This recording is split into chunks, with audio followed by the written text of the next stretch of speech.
Buenas tardes, compañeros y maestro. Mi nombre es Dulce Sujé Valdés Rodeles y mi tema es el agua que compartimos, la geopolítica del agua entre México y Estados Unidos, Baja California y el río Colorado. Antes de iniciar la explicación de este tema, quiero aclarar que esta investigación es meramente con fines académicos.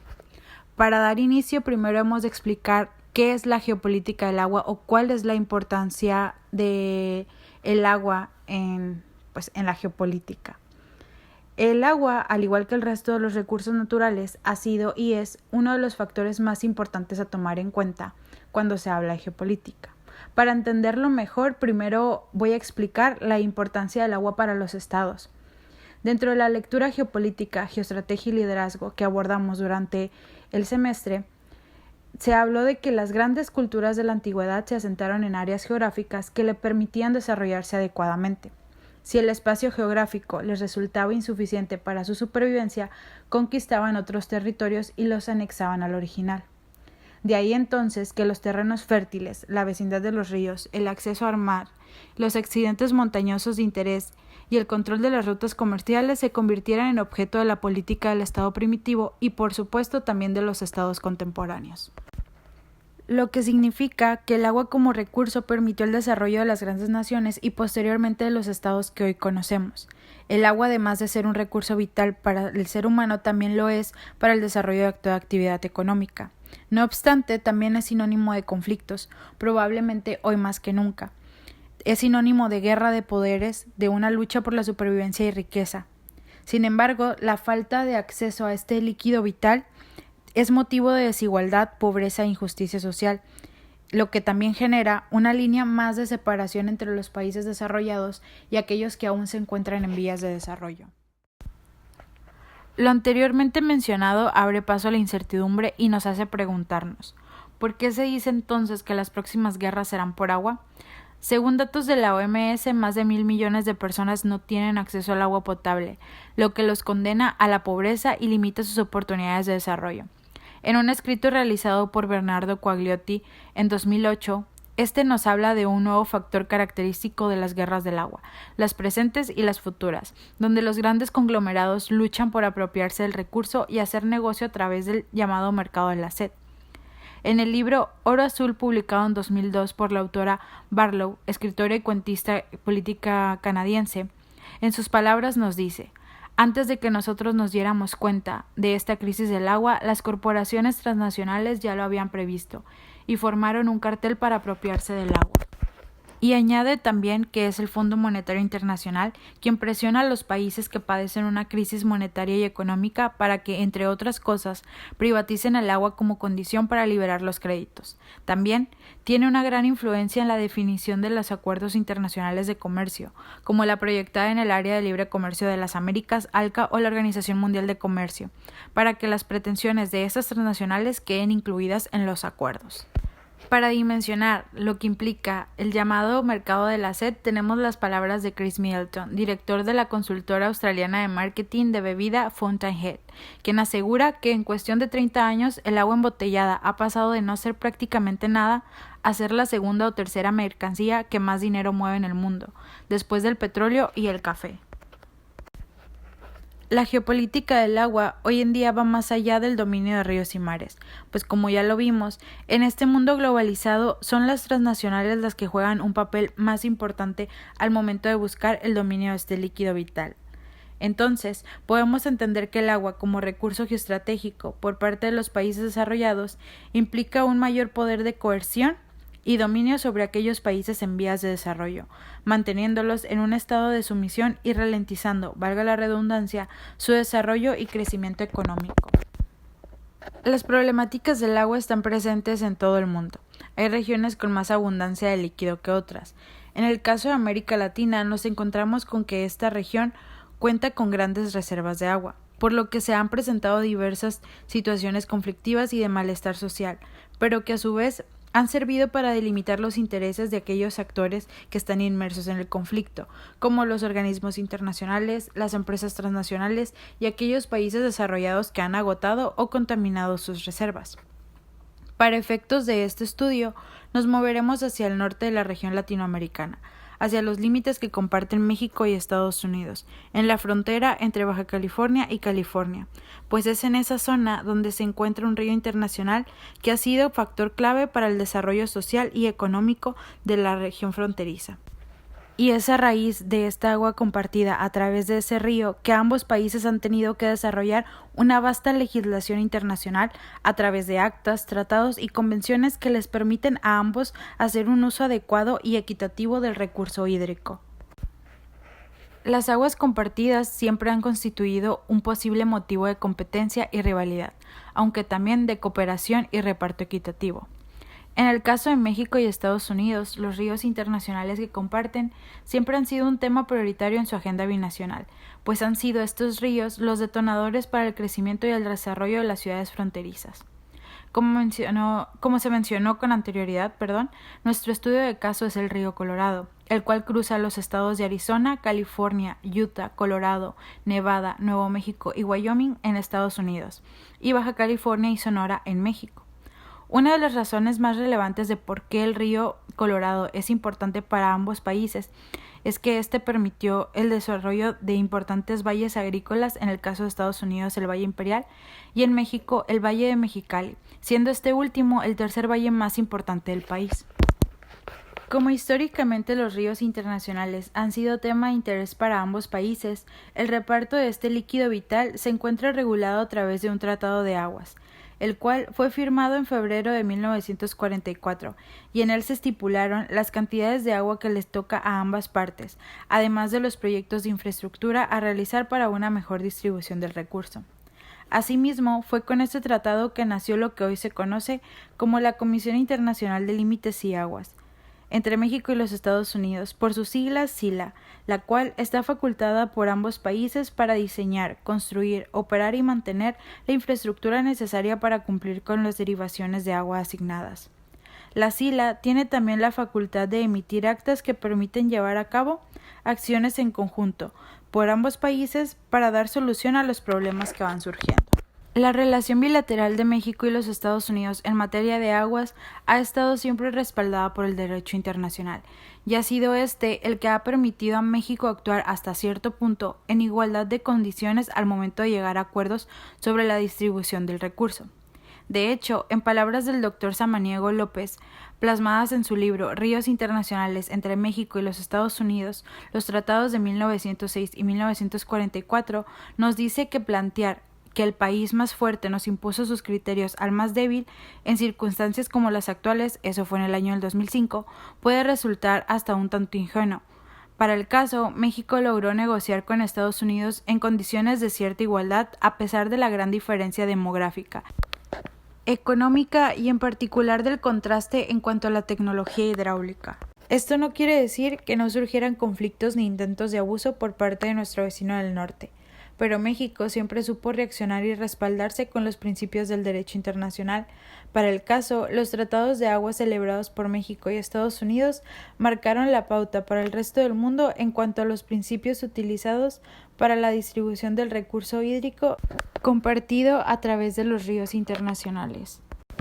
La cooperación en materia de agua entre México y los Estados Unidos no solo se refleja en cuanto a la distribución y la infraestructura que se crea para esta, sino que también trabajan en conjunto para dar solución a problemáticas que van surgiendo, como la contaminación o la escasez del agua, ya sea que éstas son resultado de la mano del hombre o de la naturaleza misma. Por ejemplo, en el 2000, los gobiernos de México y Estados Unidos decidieron abordar en conjunto los problemas transfronterizos derivados del crecimiento poblacional, como lo fue el aumento del uso del agua y la contaminación de las aguas compartidas, por lo que firmaron un memorando que trataba de un programa de inversiones en conjunto para proyectos de infraestructura de agua potable y saneamiento para las poblaciones de la franja fronteriza entre México y Estados Unidos. La firma de este memorando fue entre la Agencia de Protección Ambiental de Estados Unidos y la Comisión Nacional del Agua. Actualmente, el río pasa por un problema de escasez, resultado de las severas sequías que azotan a los estados por donde pasa la cuenca. Es debido a esto que ambos países acordaron crear un plan binacional de contingencia para la escasez de agua del río Colorado. Dicho plan fue publicado y dado a conocer a través de un boletín de la SILA. En este boletín se señalaban las pautas a seguir para realizar ahorros de agua. Todo esto se encuentra estipulado en el Acta 323 de la Comisión. Ahora, ¿cuáles son los riesgos? Bueno, Baja California abastece de agua a 4 de sus 5 municipios gracias al río Colorado, además de los usos del agua destinados para el sector agrícola e industrial. La situación actual ha ocasionado que en la región comiencen a presentarse una serie de conflictos por el agua, donde están inmiscuidos el gobierno, la sociedad y la iniciativa privada, siendo esta última una parte importante para entender el nuevo conflicto del agua en el estado.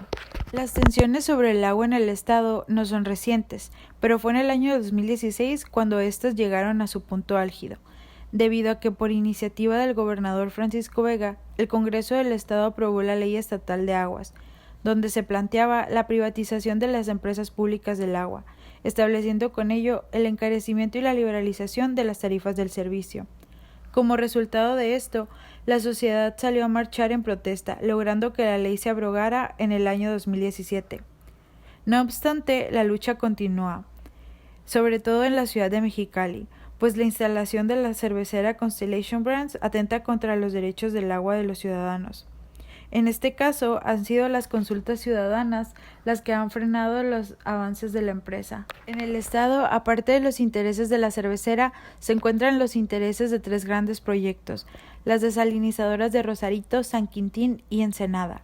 La primera es considerada la futura desalinizadora más grande de América Latina.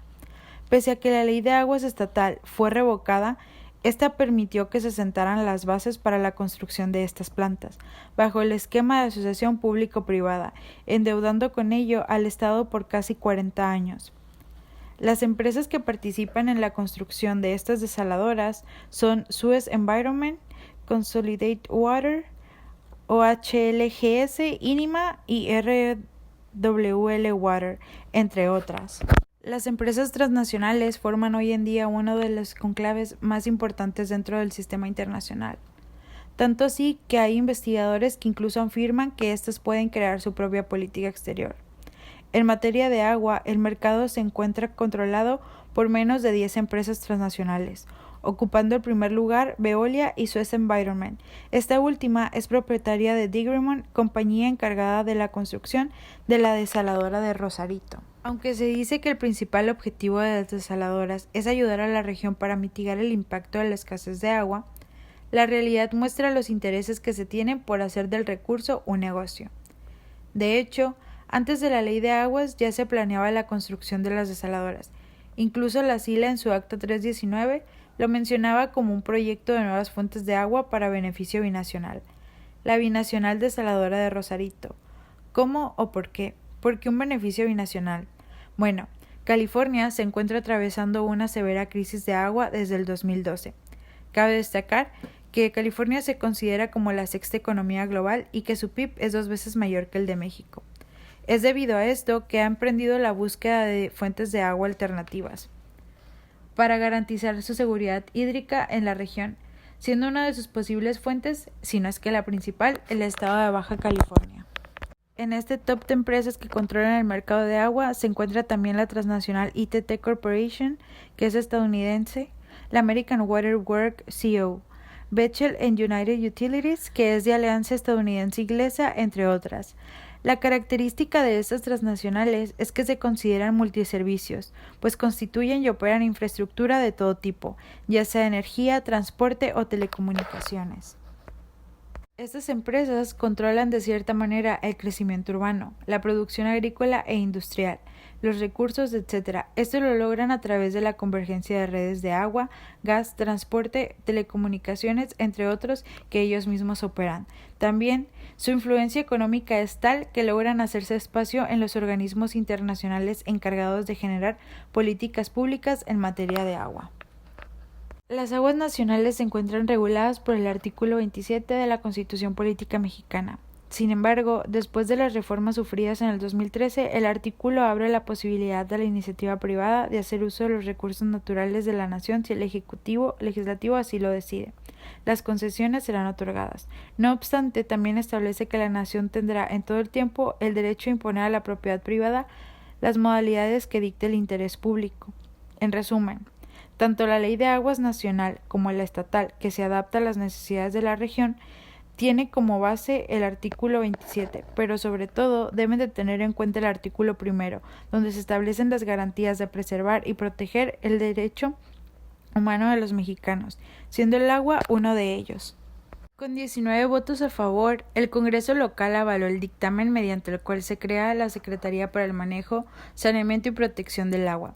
Esta secretaría será la dependencia responsable de diseñar y coordinar la política pública en materia de gestión del recurso hídrico del Estado, así como de fomentar el uso racional del agua.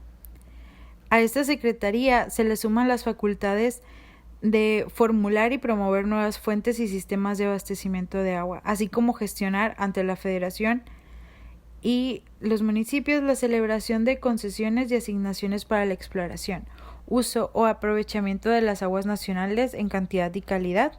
También tiene la facultad de gestionar la celebración de convenios con la Federación con la finalidad de mejorar, difundir permanentemente el conocimiento sobre la ocurrencia del agua del ciclo, la oferta y la demanda del agua, los inventarios del agua, suelo, usos y usuarios, así como información pertinente, con el apoyo que consideren necesarios, como de usuarios del agua, de organizaciones de la sociedad y de particulares, entre otras. Está claro que la gestión del recurso hídrico es en muchos de los casos deficientes, desde la infraestructura para su distribución hasta el uso que se le da. Sin embargo, la creación de esta secretaría trae consigo un aumento de la burocracia, pero también puntualiza una tendencia para preservar las asociaciones público-privadas, siendo esto último un peligro latente, pues la tendencia a querer privatizar el recurso sigue estando presente. En conclusión, el agua como factor de interés geopolítico se vuelve más crítico y va generando más interés tanto para los estados como para el sector privado.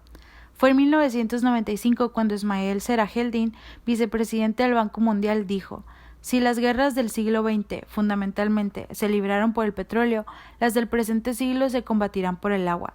Si bien es cierto que aún no se pueden observar los conflictos como tal, podemos girarnos a observar el comportamiento de los mercados y la tendencia de las grandes transnacionales de invertir en el sector hídrico. A lo largo de esta investigación se desarrollaron los tópicos más importantes para entender el panorama del agua en la región, la interacción de México con Estados Unidos en materia de aguas y la presencia de las empresas transnacionales en el estado. Baja California y México en general juegan un importante papel geopolítico en cuestiones de recursos, especialmente del agua. La situación actual incita a buscar alternativas y seguir generando conocimiento para hacer un mejor uso del recurso, evitando así los intentos de privatización por parte del gobierno, pues hay graves peligros que encierran las rivalidades por el agua, y la distribución del agua es una cuestión democrática, pues incide en el bienestar de cada uno de los miembros de la población. Por consiguiente, debería de ser el Estado el encargado de captar las necesidades de la población y llevar a cabo una gestión de los recursos hídricos de tal manera que estos lleguen de manera eficaz y con ciertos estándares de calidad. Las instituciones encargadas de gestionar el recurso necesitan una reestructuración que les permita atender la situación y poder dar solución a estas nuevas necesidades que van surgiendo, tomando como base la preservación y protección del agua, pues este es un recurso humano, además de que una buena gestión institucional permitirá llevar a cabo negociaciones más certeras y de mayor beneficio, ya que, como se mencionó con anterioridad, son las diferencias en las formas institucionales domésticas las que dificultan las interacciones binacionales. Pero no solo son las instituciones quienes deben reestructurarse, sino la sociedad misma, pues este es un juego de intereses y afectados. Gracias.